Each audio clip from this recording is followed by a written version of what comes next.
Haha, dia benar cari mati sendiri. Fitrus, kamu harus pastikan petugas Sabre menangkap Reka. Keluarga kita bisa jatuh miskin semua disebabkan oleh Reka. Fitrus tersenyum, tenang, aku sudah katakan pada petugas Sabre. Kimi tersenyum riang, putraku sungguh pintar. Di depan putraku si Reka itu tidak ibih dari sampah. Untung pada waktu itu telah putus dengannya, jika tidak, mungkin keluarga kita juga akan ikut terlibat terhadap kejahatan yang dia lakukan. Oh, iya Fitrus, bisakah upacara penghargaan gelar diadakan di komplek kita, agar aku merasa bangga? Fitrus mengangguk, Ibu, aku juga berpikir seperti itu. Kimi mengangguk, baik kalau gitu. Aku nanti akan beritahu semua orang komplek untuk datang hadiri upacara penghargaan nanti. Ibu hari ini akhirnya bisa merasa bangga dan gembira. Oh, iya Astina. Kamu pergi panggil Krusno Mashita dan Lili Mashita mereka sekeluarga untuk datang kemari. Dulu aku memperkenalkan Fitrus pada Lili, tapi dia sebaliknya tidak senang.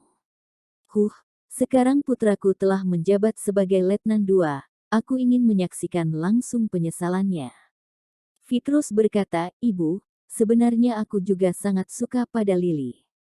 Kamu nanti jangan mempersulitnya lagi, jika dia setuju, kita beri mas kawin padanya hari ini. Kimi mengangguk, oke, tidak apa-apa asal kamu senang. Fitrus kamu sekarang adalah Letnan II, mas kawin tidak boleh sedikit. Setidaknya harus beri 600 juta. Fitrus, kamu punya berapa sekarang? Fitrus berkata, Ibu, aku telah menggunakan semua uang untuk suap pemimpin, sudah tidak ada sisa, jangan pikir itu terus. Kimi segera mengangguk, benar, Ibu yang ceroboh. Fitrus, Ibu, menurutku 600 juta terlalu sedikit, kamu punya berapa, keluarkan saja semua. Wajah Kimi langsung terlihat tidak enak, usaha Odin kemarin membuatku harus ganti rugi banyak, uang yang aku punya sekarang tidak sampai 100 juta. Tapi tidak apa-apa, kakakmu pasti punya cara untuk mendapatkan uang. Astina, kamu sekarang punya berapa? Astina menghela nafas, Ibu, sekarang 20 juta saja aku tidak punya. Tidak disangka Kimi marah, Astina, Ibu tahu kamu rajin dan hemat, tapi kamu tidak boleh pelit dalam hal ini. Fitrus adalah adikmu, sudah sewajarnya seorang kakak membantu adiknya. Lagi pula setelah nikah, jika kamu ditindas dalam rumah mertua, bukankah juga butuh pertolongan adikmu? Jika hal kecil seperti ini saja kamu tidak rela, kedepannya berdasarkan apa adik harus jadi sandaranmu. Fitrus juga ikut berkata, Kak, menurutku yang ibu katakan benar. Aku masih muda tapi sudah jadi Letnan II, masa depan tidak bisa ditebak, kedepannya kamu juga pasti dapat banyak keuntungan dariku. Kamu cuma mau dapat untung tapi tidak mau berkorban, kamu tidak takut dibilang tidak tahu terima kasih. Kimi menarik tangan Fitrus lalu berjalan pergi, sudah putraku, jangan pedulikan dia. Jika dia tidak bisa mendapatkan uang 600 juta hari ini, maka aku anggap tidak punya anak seperti dia. Astina sudah hampir menangis kesal. Ibu dan adiknya sangat keterlaluan. Semua uangnya, termasuk gaji beserta mahar yang dulu Reka berikan padanya, semuanya sudah Astina berikan pada ibu dan adiknya. Uangnya yang tersisa sekarang hanya pas-pasan. Sekarang dia sangat miskin, hanya bisa bekerja keras untuk menghasilkan uang, gajinya setiap hari tidak sampai 400.000. Tapi meski demikian, ibu dan adiknya masih tetap meminta 600 juta padanya. Dia harus cari kemana uang 600 juta. Mereka berdua begitu serakah, seumur hidup mungkin tidak akan pernah merasa puas. Saat sedang sakit kepala, Astina teringat dengan beberapa perhiasan yang dulu Reka berikan padanya. Benda paling berharga yang aku punya sekarang hanya beberapa perhiasan ini. Semoga bisa dijual dengan harga tinggi. Tapi, dulu saat Reka kejar aku, dia sangat miskin, beberapa perhiasan ini mungkin barang murahan. Astina membawa beberapa perhiasan tersebut untuk dijual. Demi hemat uang, Astina tidak rela naik taksi, melainkan naik sepeda umum. 1 jam kemudian, dalam komplek menjadi gempar. Semua orang tahu, putra Kimi si Vitrus telah menunjukkan prestasi, berhasil menjabat posisi sebagai Letnan II. Selain itu upacara penghargaan gelar, diadakan dalam komplek. Dalam seketika, sebagian warga di kompleks pun berkumpul di bawah rumah Kimi dengan inisiatif untuk ucapkan selamat. Jika bisa punya hubungan yang baik dengan Letnan II juga tidak akan rugi. Tinggal satu kompleks dengan Letnan II, ketika bilang ke orang lain juga akan merasa sangat bangga. Terutama adalah anak-anak mereka yang sedang jadi tentara atau yang hendak jadi tentara. Mereka semua pun pergi menyanjung sekeluarga Vitrus.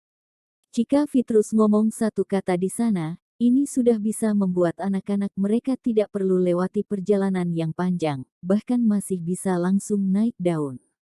Ini membuat Kimi merasa sangat bangga di dalam hatinya, hanya saja dia pun pura-pura terlihat rendah hati. Ai, hanya Letnan II saja kok, bukan apa-apa juga.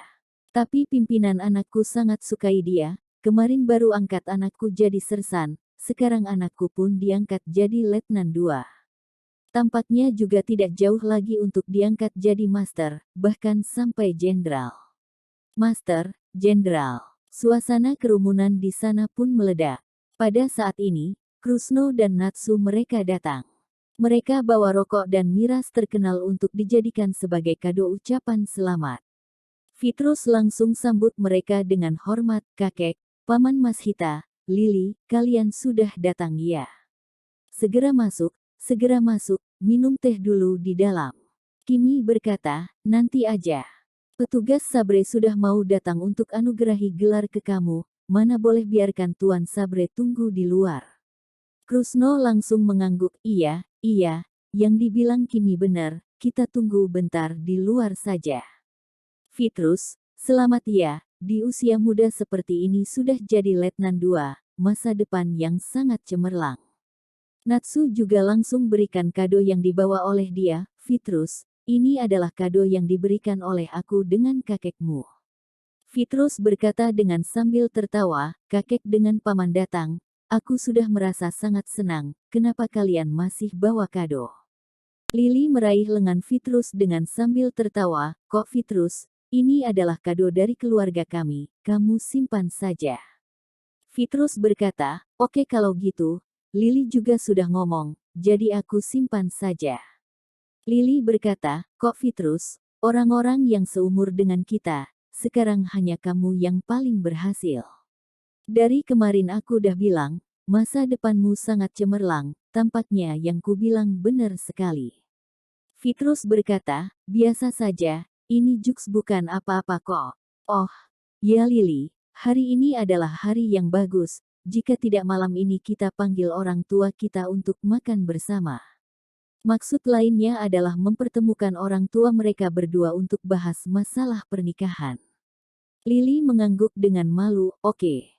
Kimi berkata, Natsu, pernikahan anak-anak, aku tidak larang, hanya saja kalian harus janjikan satu hal dulu. Natsu berkata, apa? Kimi, sebaiknya kalian putuskan semua hubungan dengan Reka. Si Reka berurusan dengan orang underworld, semalam dia bunuh orang. Jika punya saudara seperti Reka, ini akan jadi sebuah noda hitam di karir Vitrus, bahkan masih akan pengaruhi masa depannya. Krusno berkata dengan marah, si Reka ini keterlaluan sekali, sungguh buat malu keluarga Mashita. Kalian jangan khawatir, aku sudah putus hubungan dengan Bensu. Sekarang dia tidak punya hubungan apapun dengan keluarga kami. Bagus kalau gitu. Kimi mengangguk. Tetangga-tetangga juga mulai gosip. Ternyata Reka berurusan dengan orang di underworld. Ternyata dia punya uang sebanyak itu. Untung saja, pada saat itu Astina tidak menikah dengan pria itu. Jika tidak Vitrus sekarang pasti tidak bisa jadi seorang Letnan II. Bajingan seperti ini tidak pantas untuk jadi tetangga kita. Vitrus, kamu sekarang sudah punya kekuasaan, harusnya kamu usir sekeluarga Reka dari sini. Vitrus berkata dengan sambil tersenyum, paman-paman dan bibi-bibi, kalian tenang saja. Hari ini, Tuan Sabre selain datang untuk anugerahi gelar ke aku, dia juga akan selidiki Reka. Tuan Sabre sudah punya bukti Reka bunuh orang, Hari ini Reka akan ditangkap.